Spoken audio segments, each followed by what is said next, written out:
Welcome to this virtual learning.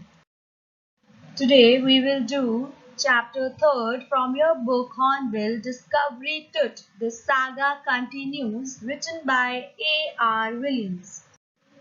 Williams is a former senior writer for National Geographic magazine and online news, where she covered the world and all that is in it for almost 3 decades.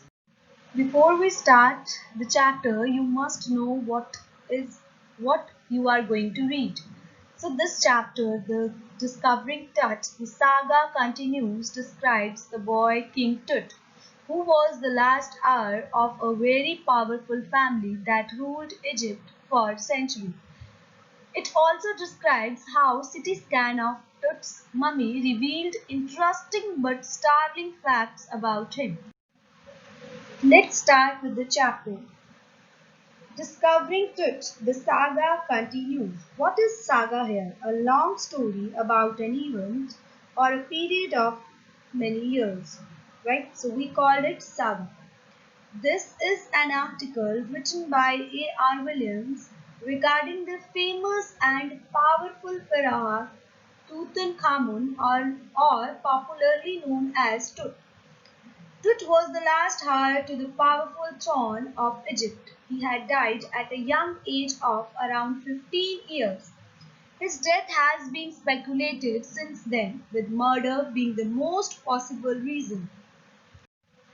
Tut's tomb was discovered by Howard Carter, a British archaeologist, in the year 1922 in Egypt.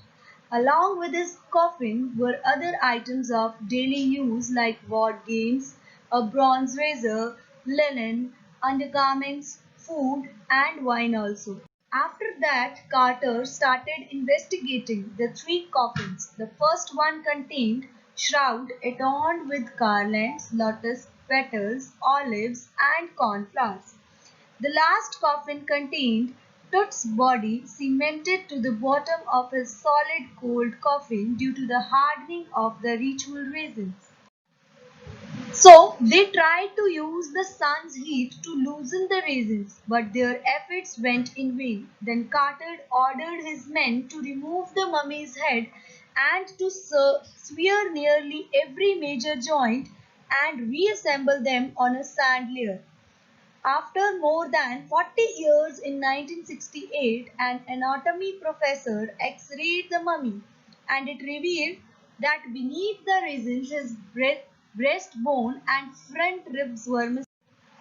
A city computed tomography machine sponsored by the National Geographic Society and Siemens manufacturer scanned Tut's body from top to bottom, creating 1700 digital X-ray images in cross section.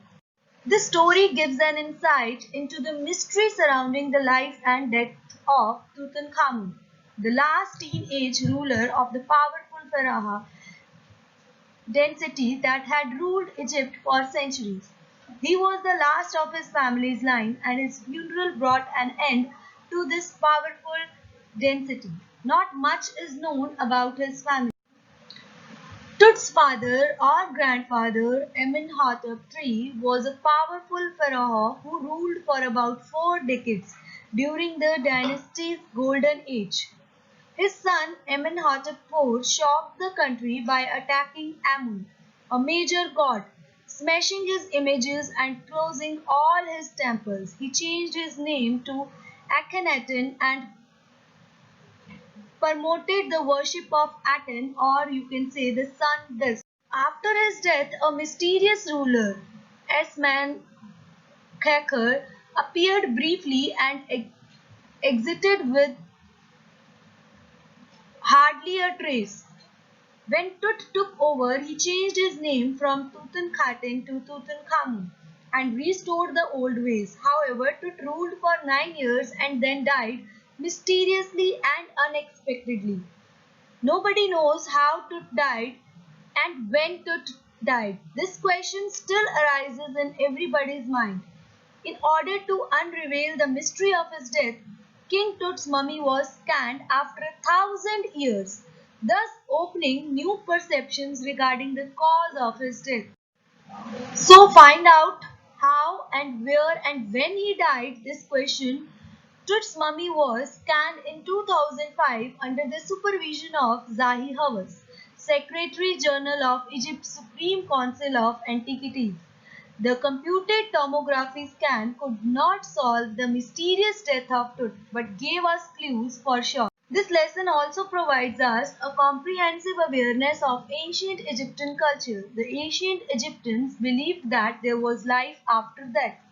That's why the pharaohs were buried with a tremendous amount of wealth, including things of daily use, so that they could use them in their life after that death.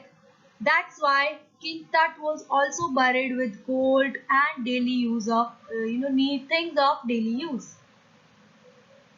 On the night of the scan, workmen carried Tut from the top in his box. They climbed a ramp and a flight of stairs into the swirling sand outside. Then they rose on a hydraulic lift into a trailer. This trailer held the scanner. Initially, there was some problem because of sand in a cooler fan. Then the technicians scanned the mummy head to toe. 1700 digital X-ray images in cross-section were created.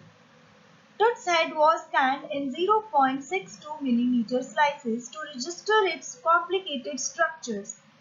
Tut's entire body was similarly recorded.